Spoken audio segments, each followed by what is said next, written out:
Raj TV நேயர்கள் அனைவருக்கும் வணக்கம் அண்ட் வெல்கம் டு நடிகையர் திலகம் சாவித்ரி. நம்ம நிகழ்ச்சியில் சாவித்ரி அவர்களுடைய திரை பயணத்தை பற்றின பல சுவாரஸ்யமான விஷயங்கள்லாம் பார்த்துட்ருக்கோம். இன்றைக்கி நிகழ்ச்சியிலையும் உங்களுக்காகவே இன்னும் பல அற்புதமான விஷயங்கள்லாம் காத்துட்ருக்கு. வாங்க நம்ம நிகழ்ச்சிக்குள்ளே போகலாம்.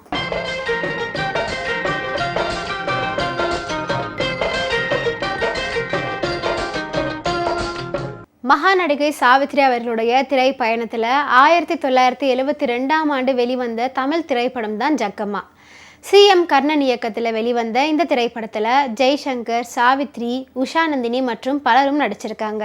தமிழ் சினிமா ரசிகர்கள் அந்த காலகட்டத்திலேயே நன்கு பார்த்து பழகி போன பழிக்கு பழை கதை கௌபாய் ஸ்டைலில் வெஸ்டர்ன் படமாக மாற்றப்பட்டு புதுமையான அனுபவத்தை தந்த ஜக்கம்மா திரைப்படம் வெளியாகி கிட்டத்தட்ட 51 ஆண்டுகள் ஆகுது. படம் முழுவதும் தோட்டாக்கள் சத்தம் ஒலிக்க அனல் பறக்கும் அதிரடி சண்டை காட்சிகளில் மிரட்டியிருப்பாங்க. கர்ணன் ஜெய்சங்கர் கூட்டணி காலம் வெல்லும் கங்கா படத்துக்கு பிறகு ஹேட்ரிக் ஹிட் கொடுத்த படமாக ஜக்கம்மா உள்ளது. SM சுப்பையா நாயுடு அவர்களுடைய இசையமைப்பில் இந்த ஜக்கம்மா திரைப்படத்தில் அமைந்த இன்னொரு ஃபேண்டாஸ்டிக்கான பாடல் தான் ஜக்கம்மா சக்தி ஜக்கம்மா அப்படின்னு தொடங்கக்கூடிய அற்புதமான பாடல். இந்த பாடல் காட்சி எப்படி அமைஞ்சிருக்கும் அப்படின்னு பார்த்தீங்கன்னா, ஊர் மக்களை கொள்ளைக்கார கும்பல்லிருந்து காப்பாற்றினதுக்கு அப்புறமா சாவித்ரி அவர்களை புகழ்ந்து பாடுற மாதிரி தான் பாடல் காட்சி இடம் பிடிச்சிருக்கு. மகா நடிகை சாவித்ரி ஒரு சில திரைப்படங்களில் கெஸ்ட் அப்பியரன்ஸாகவும் வந்திருக்காங்க.